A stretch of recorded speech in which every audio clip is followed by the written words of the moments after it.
Dear students, pronoun से related questions आपके exam में पूछे जाते हैं। एक बार इस क्वेश्चन को ट्राई करो। Choose the correct pronoun to complete the sentence. ठीक है, अब बच्चों प्रोनाउन का प्लेस दिखना, यहां प्रोनाउन सब्जेक्ट के रूप में यूज हुआ है या ऑब्जेक्ट के रूप में यूज हुआ है, मतलब आपको प्रोनाउन का केस देखना पड़ेगा। बच्चों प्रोनाउन के कौन कौन से केस हैं? एक है नॉमिनेटिव, जिसे सब्जेक्टिव भी कहा जाता है। Okay, nominative. इसके बाद बच्चों दूसरा है ऑब्जेक्टिव, नॉमिनेटिव ऑब्जेक्टिव। तीसरा है बच्चों, तीसरा बताओ, तीसरा है प्यारे बच्चों रिफ्लेक्सिव, रिफ्लेक्सिव।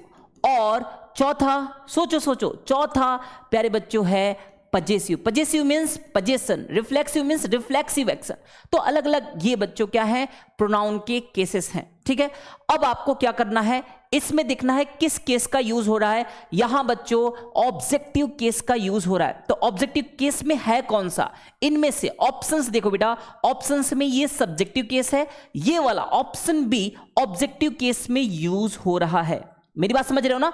मैंने कहा आप जिस प्रोनाउन को फिल करने जा रहे हो उसे ध्यान से देखना, वो किस फॉर्म में, ऑब्जेक्टिव फॉर्म में है या सब्जेक्ट के फॉर्म में है या ऑब्जेक्टिव फॉर्म में, ये क्लियर करके ही फिल करना। ठीक है, तो यहां ऑब्जेक्टिव फॉर्म में है, देखो ये प्रोनाउन का पजेसिव केस है, ये पजेसिव एडजेक्टिव केस है। ठीक है, तो ऑप्शन बी ऑब्जेक्टिव केस बच्चों यहां यूज होगा। ठीक है, चलो इसी के बेसिस पे प्यारे बच्चों अगला क्वेश्चन आप सभी के लिए होमवर्क है, इसका आंसर कमेंट सेक्शन में जरूर देना। ठीक है ना बेटा?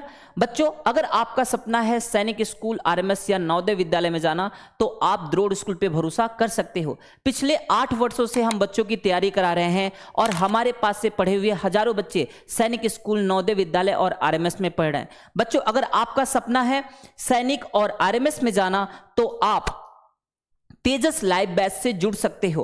और अगर आपका सपना है बच्चों नवोदय विद्यालय में जाना, तो आप नवोदय लाइव बैच से जुड़ सकते हो। बच्चों कोर्स रिलेटेड कोई भी इंफॉर्मेशन चाहिए तो आप हमारे हेल्पलाइन नंबर पे कॉल जरूर कीजिएगा।